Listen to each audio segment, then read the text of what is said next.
ॾिसी सघो था त सिंध में हर तरीक़े सां बल्कि सिंध में न बल्कि हर पूरे पाकिस्तान में तरह तरह सां माण्हुनि सां जेको नाइंसाफ़ियूं कयूं थियूं वञनि, उन्हनि सां ज़ुल्म कया था वञनि, उन्हनि जा हक़ खाधा था वञनि। बिल्कुलु उन वांगुरु सिंध में त इंतिहा आहे ज़ुल्म जी। उन्हनि मां हिकिड़ो मुतासिर हुरियत मज़दूर जेको उहो हिन वक़्तु असां सां गॾु कासिमाबाद मीडिया सेंटर ते मौजूदु आहे ऐं हू पंहिंजे दांह खणी असां वटि पहुता आहिनि ऐं पंहिंजो बयानु रिकॉर्ड कराइण जे लाइ। उन सां वीज़ा जी मुदत में कराची जी हिकिड़ी ट्रेवल एजेंसी वारनि फ्रॉड कयो आहे, जेको हिन वक़्तु पाण असां उन जी ज़बानी ॿुधंदासीं त उन सां कहिड़े तरीक़े सां फ्रॉड कयो आहे। अस्सलाम वालेकुम जी वालेकुम सलाम। चाचा साईं, छा नालो आहे तव्हांजो? साईं अली नवाज़ मक्सी। अली नवाज़ मक्सी, ॿुधाइजो छा तव्हां सां फ्रॉड थियो आहे, कहिड़े ट्रेवल एजेंसी वारा तव्हां सां फ्रॉड कयो आहे?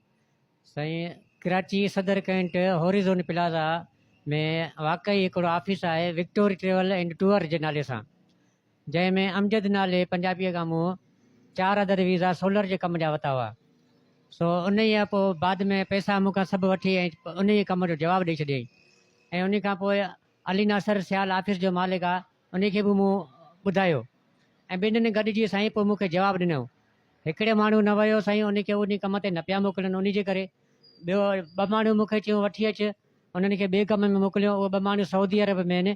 अच्छा, छाजा वीज़ा तव्हां वरिता हुया ऐं कहिड़े हवाले सां तव्हां वरिता हुया? सोलर जे कंपनी जा वीज़ा 2 साल जा एग्रीमेंट वीज़ा हुया, कहिड़े मुल्क वञण जे लाइ? सऊदी अरब जा। सऊदी अरब। जी हा, उन में जेको 2 माण्हू मोकिलियो, उन्हनि खे जेको आहे सो ऑफिस वारनि खे इल्तिजा आहे त उन्हनि खे एगामो वठी ॾिनो वञे। बाक़ी जेको हिकिड़ो माण्हू न वियो आहे ऐं ॿियो माण्हू जो मूंखे चोथों माण्हू जेको आहे उन जा मूंखे पैसा ॾिना वञनि। ऐं उन्हनि जो चोथों माण्हू जेको आहे न, उन जो साईं उन्हनि मूंखे छा ॾिनो, जो 2 नंबर टिकट ॾेई छॾियो। 2 नंबर टिकट।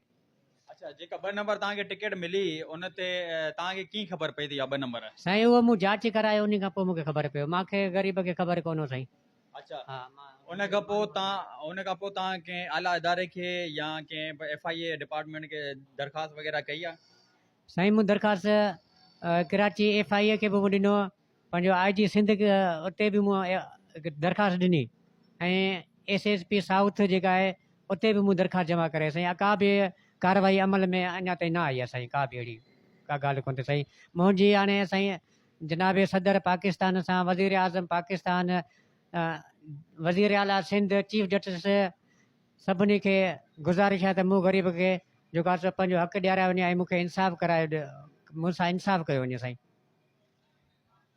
जी दोस्तो, तव्हां हिकु महीने जी मुदत में फ्रॉड कयो आहे। ट्रेवल एजेंसी जेका वाक़ई कराची में आहे, साईं जन मीडिया सेंटर कासिमाबाद ते अची पंहिंजो मौक़ुफ़ ॾिनो आहे, पंहिंजो बयानु रिकॉर्ड करायो आहे ऐं हिन प्लेटफॉर्म जे थ्रू वज़ीर आज़म पाकिस्तान, चीफ जस्टिस पाकिस्तान खे पंहिंजे इंसाफ़ जे लाइ अपील करे रहियो आहे, हुन सां इंसाफ़ कयो वञे।